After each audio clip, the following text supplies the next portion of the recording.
নমস্কার, আশা করি সকলে খুব ভালো আছেন।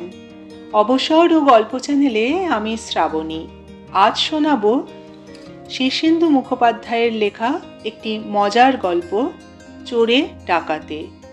গল্পটি ভালো লাগলে চ্যানেলটিকে সাবস্ক্রাইব করার অনুরোধ রইল। শুরু করছি আজকের গল্প, চোরে ডাকাতে।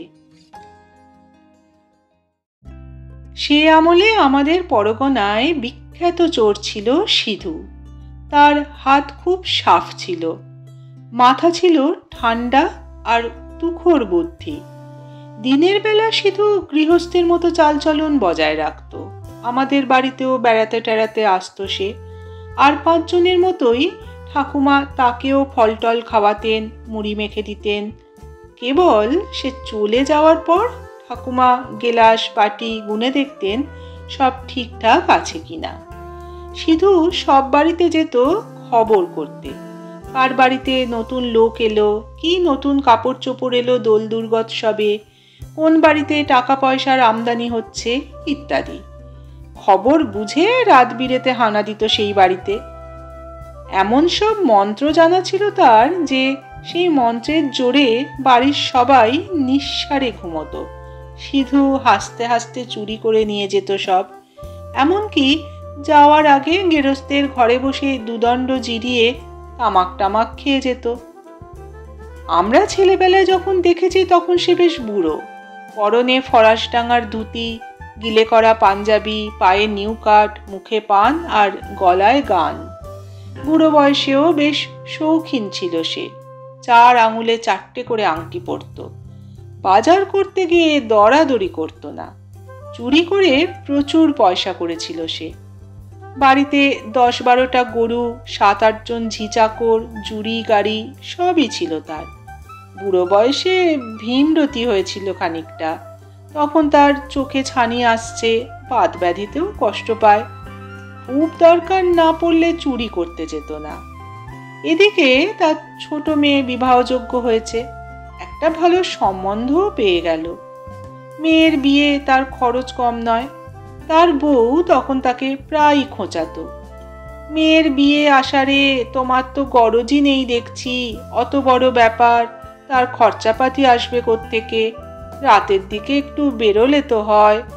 সিধু তখন তার কাঁকালের ব্যথার কথা বলতো, চোখের ছানির কথা বলতো, কিন্তু তার বউ সেসব শুনতো না। শোনা যায় বুড়ো বয়সে সিধুর কিছু ভূতের ভয়ও হয়েছিল। নিশুত রাতে বেরোতে সাহস পেত না। আমাদের পরগনায় আর একজন বিখ্যাত লোক ছিল, তার নাম হালিম।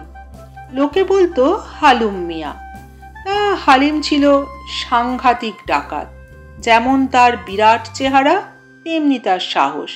যে বাড়িতে ডাকাতি করবে সে বাড়িতে 7 দিন আগে গিয়ে তার শাগরেদ চিঠি দিয়ে আসতো যে অমুক দিনে হালিম সে বাড়িতে ডাকাতি করতে আসবে।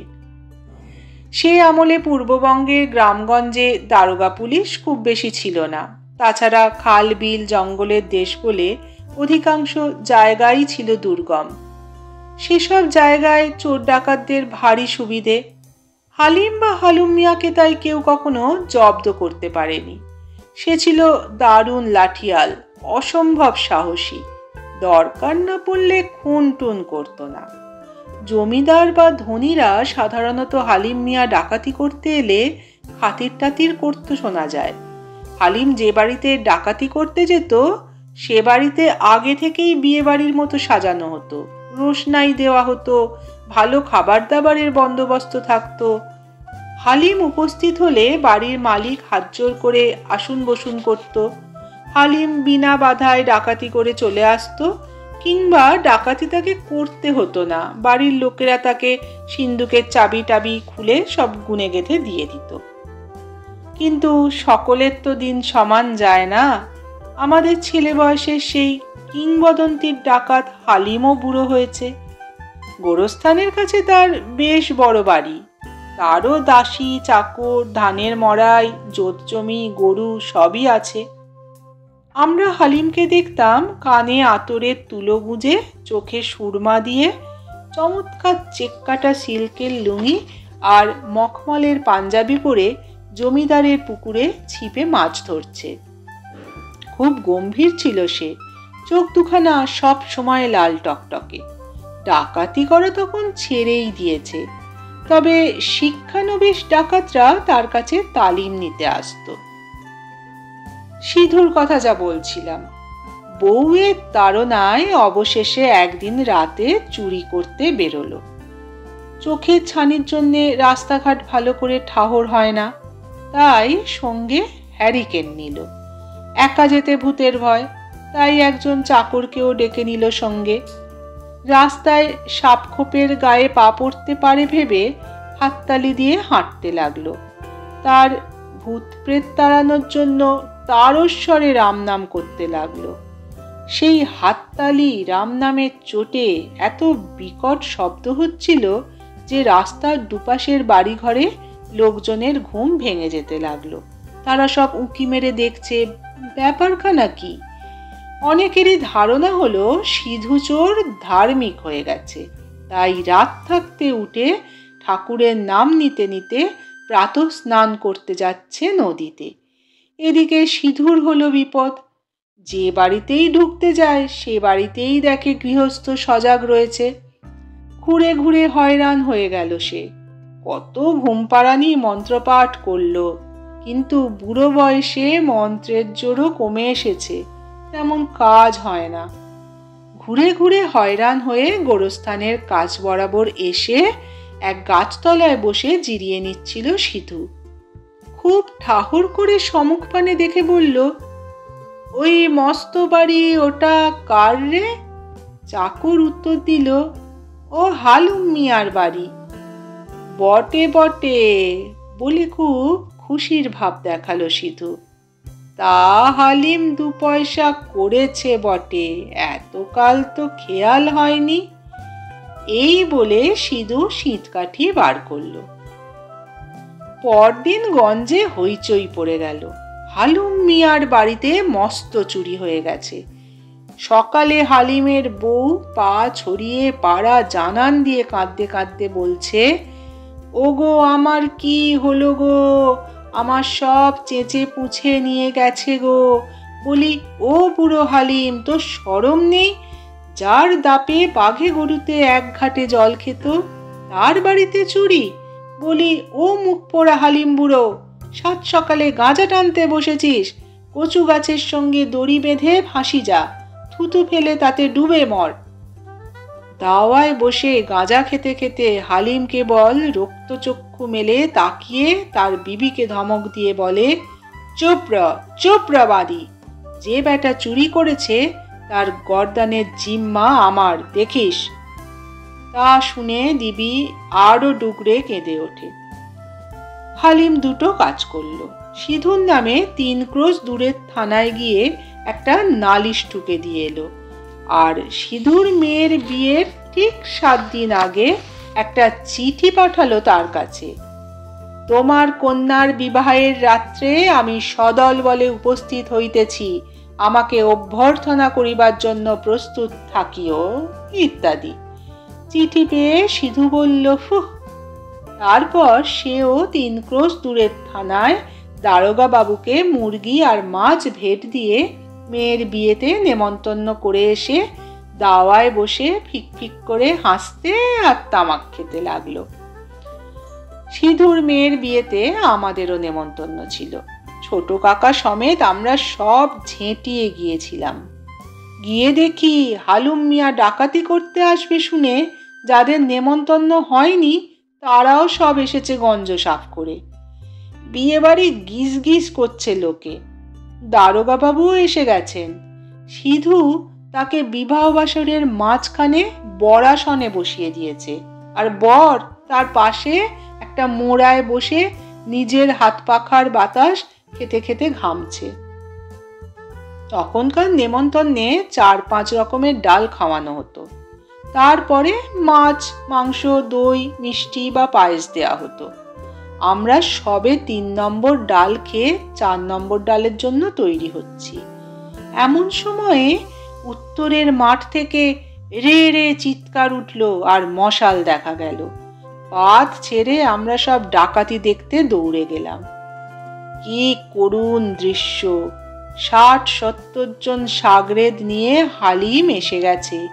সকলের হাতেই বিশাল লাঠি, বল্লম, দা, টাঙ্গি, কপালে সিঁদুরের টিপ, খালি গা মালকোচা করে ধুতি পরা। কিন্তু সব কজনই বুড়োসুড়ো মানুষ। এত দূর জোর পায়ে এসে আর হাল্লা চিল্লা করে সকলেরই দম ফুরিয়ে গেছে। হালিমের হাঁপের টান উঠেছে। তাই সিধু তাকে ধরাধরি করে নিয়ে গিয়ে বারান্দায় বসালো। কয়েকজন ডাকাত উবু হয়ে বসে কাস্তে কাস্তে বুকের শ্লেষ্মা তুলছে। একজনকে দেখলাম হাতের ভারী কুড়ুলটা আর বইতে না পেরে একজন বরযাত্রীর হাতে ধরিয়ে দিয়ে নিজের ভেড়ে যাওয়া হাতটাকে ঝেড়ে ঝুড়ে ঠিকঠাক করে নিচ্ছে। সিধু অনেকক্ষণ হালিমের বুক মালিশ করে দেওয়ার পর হালিমের হাঁপের টানটা কমলো। তখন হাতের খাড়াটা তুলে নিয়ে বলল, এবার কাজের কথা হোক। সিধু হাত জোর করে বলল, তোমার মান মর্যাদা ভুলে যায়নি হে। এই নাও সিন্ধুকের চাবি, দরজা টরজা সব খোলা আছে, চলে যাও ভিতরে। তো তাই হলো। হুঙ্কার দিয়ে দাঁড়িয়ে উঠল হালিম। সঙ্গে সঙ্গে তার দলবল হুঙ্কার দিল। অবশ্য হুঙ্কারের সঙ্গে সঙ্গেই খক খক করে কাশিও শুরু হয়ে গেল। কিন্তু বেশ দাপটের সঙ্গেই হালিম ভিতরে ঢুকে সব লুটপাট করতে লাগলো। নিজের বাড়ির যেই সব জিনিস চুরি গিয়েছিল সেসবই উদ্ধার করলো হালিম। সিধু আগাগোড়া সঙ্গে রইল হাত জোর করে। হালিম কোনো জিনিস নিতে ভুল করলে সিধু আবার সেটা দেখিয়ে দেয়। ওই কাঁসার বাটিটা নিলে না? বুড়ো বয়সে ভীমরতি ধরেছে নাকি? ওই দেয়াল ঘড়িটা যে তোমার, চিনতে পারছো না? এইভাবে ডাকাতি নির্বিঘ্নে এবং সাফল্যের সঙ্গে শেষ হলো। সারাক্ষণ দারোগা বাবু পা ছড়িয়ে বসে তামাক টানলেন। সবাই তার হাফ প্যান্টের নিচে বিশাল মোটা পা, মোটা বেল্ট আর ক্রস বেল্টে বেঁধে রাখা প্রকাণ্ড ভুঁড়ি এবং চোমড়ানো গোফের খুব তারিফ করতে লাগলো। তিনি কাউকে গ্রাহ্য করলেন না। বর বেচারা নিজেকে বাতাস করতে করতে ক্লান্ত হয়ে বসে ঢুলছে। বরযাত্রী সমেত সবাই ডাকাতি দেখছে ঘুরে ঘুরে। ব্যাপারটা শেষ হলে হালিম আর সিধু এসে দারোগা বাবুর সামনে করজোরে দাঁড়ালো। দারোগা বাবু হুঙ্কার দিলেন, ঘটনাটা কি হলো বুঝিয়ে বলো। এই বুড়ো বয়সে চুরি ডাকাতি করতে যাস, একদিন মরবি। সিধু কাঁচুমাচু হয়ে বলে, বড়বাবু, চুরি কি আর নিজের ইচ্ছায় করতে গেলাম? বউয়ের কাছে ইজ্জত থাকে না, সেই ঠেলে ঠুলে পাঠায়। হালিম বলল, আমারও ওই কথা। দারোগা বাবু হাতে নল ফেলে খুব হাসলেন। তার হাসিরও সবাই প্রশংসা করল। তারপর বারান্দায় ঠাঁই করে হালিমের দলকে খেতে বসানো হলো। হালিমের অবস্থা ভালো, কিন্তু তার সাগরেদরা সব হা ঘরে। ডাল আর বেগুন ভাজা দিয়েই তারা পাত লোপাট করতে লাগলো। সেই দেখে আমাদেরও মনে পড়ল আমাদের পাতে এবার ৪ নম্বর ডাল পড়বার কথা। আমরা সব দৌড়াদৌড়ি করে ফিরে এলাম খাওয়ার জায়গায় এবং তারপরেই গন্ডগোল শুরু হয়ে গেল। অর্ধেক খেয়ে উঠে গেছি। ফিরে এসে হুটপাট করে বসে পড়বার কিছুক্ষণ পরেই সবাই টের পেতে লাগলাম পাতের গন্ডগোল হয়ে গেছে। কে কার পাতে বসেছি আর ঠিক পাচ্ছি না। যেমন আমার ডান পাশে ছোট কাকা বসেছিল, বাঁয়ে সুবল। পাতে ১.৫ খানা বেগুন ভাজা ছিল, মুড়িঘণ্টের একটা কানকো। এখন দেখছি ছোট কাকা উল্টো দিকের সারিতে বসে আছে, বাঁ পাশে বিপিন পণ্ডিত। পাতে ৮ খানা মোটে বেগুন ভাজা, মুড়িঘণ্টের কানকোটা নেই, একটা পোটকা পড়ে আছে। সবাই চেঁচামেচি করতে লাগলো, এই তুই আমার পাতে বসেছিস, চোর কোথাকার! ও মশাই, আপনি তো আমার বাঁ ধারে ছিলেন, এ কি আমার ভাজা কোথায় গেল? ইত্যাদি। তবু খাওয়াটা সেদিন খুব জমেছিল। নমস্কার, গল্পটি কেমন লাগলো অবশ্যই জানাবেন, আর ভালো লাগলে চ্যানেলটিকে সাবস্ক্রাইব করে সঙ্গে থাকবেন।